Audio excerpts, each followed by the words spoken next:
Good morning students. इससे पहले वाले लेक्चर में हम लोगों ने डिस्कस किया था इस जेनेटिक्स के फर्स्ट चैप्टर में जो शब्दावली काम में आती है उनके बारे में, और हमने अपने पहले लेक्चर के अंदर डिस्कस किया था जीन के बारे में और समयुग्मजी और विषम युग्मजी के बारे में। ओके, तो जीन के लिए मैंने आपको बताया था किसी भी लक्षण को नियंत्रित करने वाली इकाई जो है क्या कहलाती है, जीन कहलाती है, जिसे मेंडल ने कारक कहा था और जीन शब्द किसने दिया था, जोहानसन ने दिया था। जीन क्या है? जीन लक्षण को नियंत्रित करने वाली इकाई हुआ करते हैं जो प्रेजेंट होते हैं कहां पर, डीएनए पर। और जब डीएनए में उपस्थित होते हैं तो ध्यान रखना ये एक रेखीय क्रम के अंदर उपस्थित हुआ करते हैं, और जब भी कभी जीन किसी लक्षण को नियंत्रित करता है तब वह सदैव युग्म के रूप में ही उपस्थित होता है। यानी कि जब तक जीन युग्म के रूप में नहीं होगा तब तक वह किसी भी लक्षण को नियंत्रित नहीं करता। और जब ये जीन डीएनए पर रेखीय क्रम में जब पाए जाते हैं तो डीएनए में जीनों की संख्या, जीन का क्रम और दो जीन के बीच की दूरी ये सदैव निश्चित हुआ करती है। फिर हमने बात करी थी समयुग्मजी और विषम युग्मजी के बारे में। तो मैंने आपको बताया था कोई भी जीन जो लक्षण को नियंत्रित करता है वो सदैव युग्म के रूप में होता है। तो एक जोड़ा पाया जाता है जो किसी लक्षण को नियंत्रित करेगा। तो जीन युग्म के दोनों जीन अगर समान प्रकार के हैं, यानी कि दोनों कैपिटल है या दोनों ही स्मॉल है, ओके, तो वो क्या होंगे, समयुग्मजी हुआ करते हैं। जैसे आप यहां देख रहे हो एक संकर संकरण में ये लंबा पादप है, ये बौना पादप है। लंबाई के लक्षण को नियंत्रित करने वाला यहाँ जीन में जो है कौन सा है, कैपिटल टी है। यहाँ बौनेपन के लक्षण को नियंत्रित करने वाला जीन जो है वो कौन है, स्मॉल टी है। तो आप दोनों में देख रहे हो कि दोनों प्रकार के जीन जो है वो समान है। एक पादप में दोनों जीन कैपिटल है तो एक पादप में दोनों जीन स्मॉल है। तो अगर इस प्रकार से जीन युग्म के दोनों जीन अगर समान प्रकार के होते हैं तो वो अवस्था समयुग्मजी कहलाती है। और असमान यानी कि एक कैपिटल और एक स्मॉल हो, जीन युग्म के दोनों जीन में से एक कैपिटल और एक स्मॉल हो, यानी कि एक प्रभावी लक्षण वाला और एक अप्रभावी लक्षण वाला हो, तो वो विषम युग्मजी अवस्था कहलाती है। ओके, तो अपन बाकी और भी शब्दावली है, इन शब्दावली को भी अपन इस एक संकर संकरण के साथ साथ पढ़ते जाते हैं। तो अपन ने यहां देखा था कि एक संकर संकरण के अंदर मेंडल ने जो दो पादप लिए थे जो कि कौन से प्रकार के थे, शुद्ध पादप थे। इन्हें अपन ने क्या कहा, पैतृक पादप कहा। अब ये जो शुद्ध पादप थे इनमें से एक पादप लंबा था, एक पादप बौना था। चूंकि ये दोनों जीन समान प्रकार के हैं इसलिए ये क्या कहला सकता है, ये कहलाएगा समयुग्मजी लंबा। और ये क्या कहलाएगा, क्योंकि इसमें भी दोनों जीन समान प्रकार के हैं तो ये क्या कहलाएगा, समयुग्मजी बौना। ओके, तो पैतृक जो पादप हुआ करते हैं उनसे सबसे पहले, क्योंकि हमें संकरण पढ़ना है, ओके, संकरण की क्रिया के लिए सबसे पहले किसकी आवश्यकता होगी, युग्मकों की। ओके, तो यहां पर क्योंकि दोनों जीन समान प्रकार के हैं तो युग्मक में क्योंकि गुणसूत्रों की संख्या आधी हो जाती है तो दोनों जीन में से कोई एक ही जीन प्रवेश करेगा। क्योंकि दोनों जीन समान है अतः यहां पर एक ही प्रकार के युग्मकों का निर्माण होता है जो कौन से होते हैं, कैपिटल टी जीन वाले युग्मक हुआ करते हैं। और इस पादप से भी युग्मक बनेंगे क्योंकि इस पादप में जो जीन युग्म के दोनों जीन है वो समान है, तो इसलिए यहां पर इसके पास युग्मक के पास जो जीन उपस्थित होगा वो भी स्मॉल टी यानी कि एक ही प्रकार का होगा, अर्थात युग्मक जो सारे के सारे बनेंगे वो एक ही प्रकार के बनेंगे। यानी कि इस पादप से बनने वाले युग्मक जो हैं उनमें कैपिटल टी जीन होगा जितने भी युग्मक बनेंगे, और इस पादप से बनने वाले जितने भी युग्मक होंगे उन सभी के अंदर स्मॉल टी जीन होगा। ओके, अब जब इन युग्मकों का संलयन होता है तो सामान्य और प्राकृतिक परिस्थितियों में अगर होता है तब तो वो निषेचन कहलाता है, पर कृत्रिम रूप से कराया गया निषेचन जो हुआ करता है वो निषेचन कहलाता है संकरण। क्या कहलाता है, संकरण। तो हमारे पास नेक्स्ट शब्दावली जो है वो है संकरण।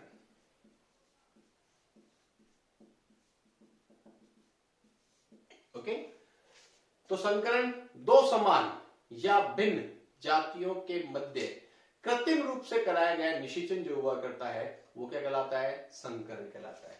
तो ध्यान रखना दो समान जातियां भी हो सकती है या भिन्न जातियां भी हो सकती है, दो समान या भिन्न जातियों के मध्य कराया कृत्रिम निषेचन। तो ये निषेचन तो है, पर क्योंकि कृत्रिम रूप से हो रहा है इसलिए कृत्रिम निषेचन जो है वो क्या कहलाता है, संकरण कहलाता है।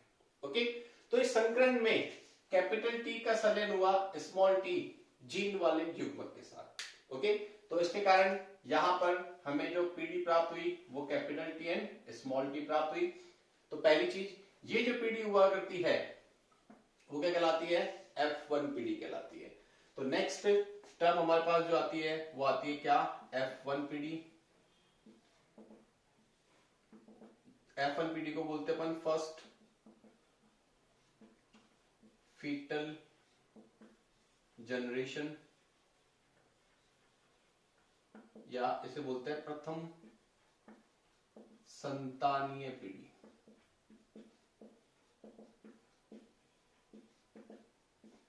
तो F1 जनरेशन क्या है, F1 जनरेशन है पैतृकों से प्राप्त होने वाली प्रथम पीढ़ी जो हुआ करती है। किससे, पैतृकों से। तो पैतृकों से प्राप्त होने वाली प्रथम पीढ़ी जो हुआ करती है वो क्या कहलाती है, F1 पीढ़ी कहलाती है, या प्रथम संतानीय पीढ़ी कहलाती है। ओके, अब इस प्रथम संतानीय पीढ़ी का निर्माण क्योंकि संकरण द्वारा हुआ है इसलिए ये संतति जो है वो क्या कहलाती है, ये संतति कहलाती है संकर संतति।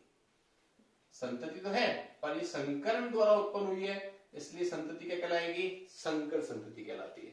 तो नेक्स्ट टर्म हमारे पास जो आती है वो आती है क्या, वो आती है संकर संतति।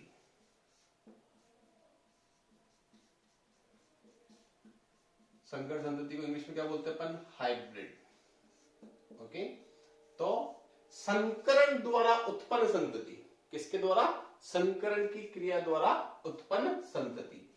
तो संकरण द्वारा उत्पन्न संतति क्या कहलाती है, संकर संतति कहलाती है। ओके, तो ये संकरण की क्रिया के द्वारा उत्पन्न संतति है तो क्या कहलाएगी, संकर संतति कहलाएगी। अब ये जो F1 पीढ़ी हुआ करती है इसी F1 पीढ़ी का क्रॉस कराया जाता है F1 पीढ़ी के साथ। ओके, तो अब वापस से कोई प्रोसेस होगी। तो सबसे पहले F1 पीढ़ी कौन है, F1 पीढ़ी अपने पास कैपिटल टी स्मॉल टी, और इसका क्रॉस किससे हो रहा है, F1 पीढ़ी से, यानी कि कैपिटल टी स्मॉल टी से। अब ये F2 पीढ़ी हेतु पैतृक हो गए, किस हेतु, F2 पीढ़ी हेतु। अब ये क्या हो गए, पैतृक हो गए। ओके, तो अब इन पैतृकों से जैसे अपन ने पहले यहां युग्मक प्राप्त किए थे वैसे ही अपने को युग्मक प्राप्त करने हैं। तो पहली चीज ध्यान रखना, युग्मकों में जीन की संख्या पैतृक की तुलना में आधी हो जाएगी, पहली चीज। तो अब देखो यहां पर इससे जो युग्मक प्राप्त होंगे वो दो प्रकार के प्राप्त होंगे। क्यों, क्योंकि एक युग्मक वो होगा जिसके पास ये जीन होगा और एक युग्मक वो होगा जिसके पास ये जीन होगा। ओके, इसी प्रकार से यहां पर भी एक युग्मक कैपिटल टी वाला होगा तो एक युग्मक स्मॉल टी वाला होगा, यानी कि युग्मक जो बनेंगे सारे उनमें से कुछ कैपिटल टी वाले और कुछ स्मॉल टी जीन वाले हुआ करते हैं। ओके, एक और इंपॉर्टेंट टर्म अपनी रह गई वो है प्रभावी और अप्रभावी लक्षण। ये F1 पीढ़ी के आधार पर डिसाइड होती है, किसके आधार पर, F1 पीढ़ी के आधार पर डिसाइड होता है कि प्रभावी लक्षण कौन सा है और अप्रभावी लक्षण कौन सा है। आज जैसे आप देखो ये लंबा पादप था, ये बौना पादप था। लंबे पादप से प्राप्त युग्मक जो था वो कैपिटल टी था और बौने पादप से प्राप्त युग्मक जो था वो स्मॉल टी था। यहां इस F1 पीढ़ी में जो पादप हमको प्राप्त हुआ है उसके पास लंबे पादप को नियंत्रित करने वाला जीन भी है और बौने पादप को नियंत्रित करने वाला जीन भी है। तो दोनों लक्षणों को नियंत्रित करने वाला जीन यहां पर है, पर लक्षण यहां एक ही प्रकट होता है। कौन सा प्रकट होता है, लंबा लक्षण, यानी पादप जो है वो कौन सा प्राप्त होता है, लंबा प्राप्त होता है। ओके, तो विषम युग्मजीय अवस्था में या F1 पीढ़ी में जो लक्षण प्रकट हुआ करता है वो लक्षण क्या कहलाता है, प्रभावी लक्षण कहलाता है। तो पादप का लंबा होना एक प्रकार से कौन सा लक्षण हो गया, प्रभावी लक्षण हो गया। तो बौनेपन का लक्षण जो है वो कौन सा हो गया, अप्रभावी लक्षण हो गया। ओके, तो प्रभावी लक्षण कौन हो गया, F1 पीढ़ी या विषम युग्मजीय अवस्था में।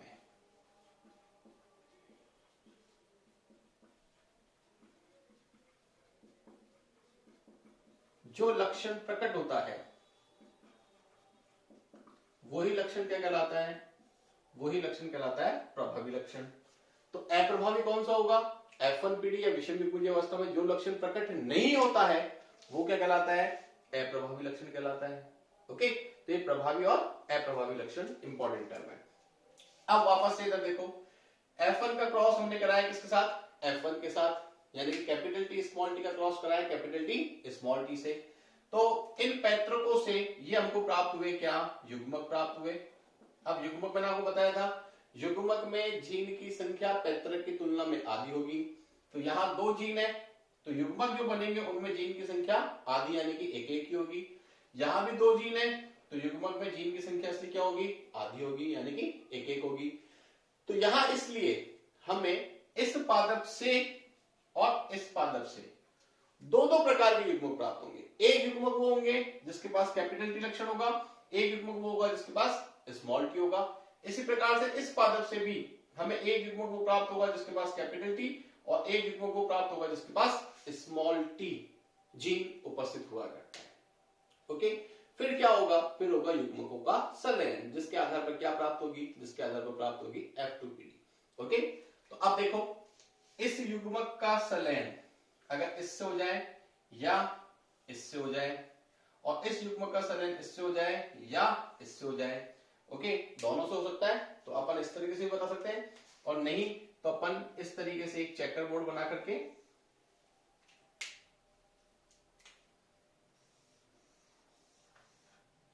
इसमें एक तरफ एक पादप के युग्म लिख दो, दूसरी तरफ दूसरे पादप के युग्म लिख दो। तो इस बॉक्स में इसका और इसका जीन लिख दो, यानी कि दोनों जीन कैपिटल हो गए। इसमें इसका और इसका जीन लिख दो, तो कैपिटल टी स्मॉल टी।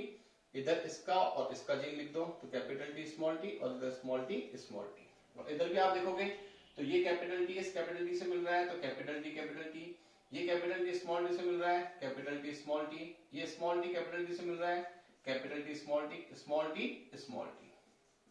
तो यहाँ जो चारों पादप अपने को F2PD प्राप्त हुए, यहाँ और यहाँ कैसे हैं? बिल्कुल समान प्रकार के। ओके, अब हमारे पास एक और इंपॉर्टेंट टर्म निकल करके आती है, और वो टर्म आती है लक्षण प्रारूप अनुपात।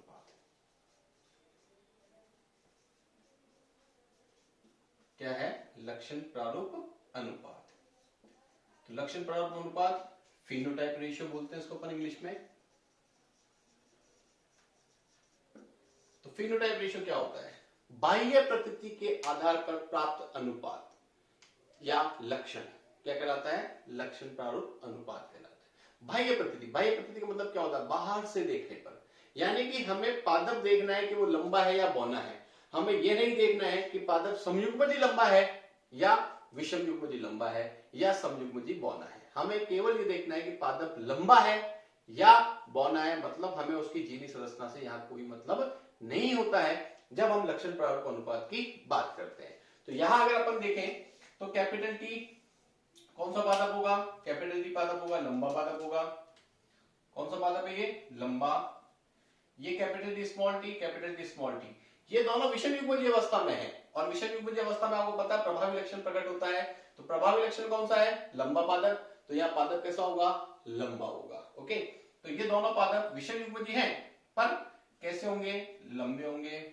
और ये इकलौता पादप होगा जो हमारे पास बौना होगा।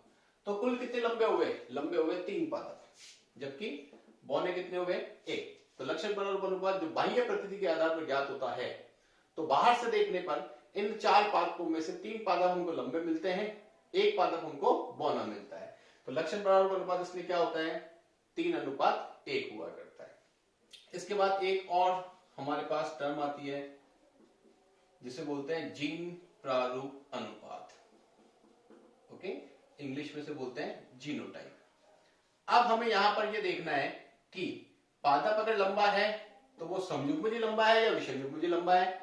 तो समयुग्मजी लंबे कितने हैं, विषम युग्मजी लंबे कितने हैं, और समयुग्मजी बौने जो है वो कितने हैं। ओके, तो अगर हम यहां देखें तो ये जो पादप है वो समयुग्मजी लंबा है, ये दोनों पादप विषम युग्मजी लंबे हैं, और ये पादप समयुग्मजी बौना है। ओके, तो इसका मतलब समयुग्मजी लंबा कितने पादप हैं? 1 है। फिर विषम युग्मजी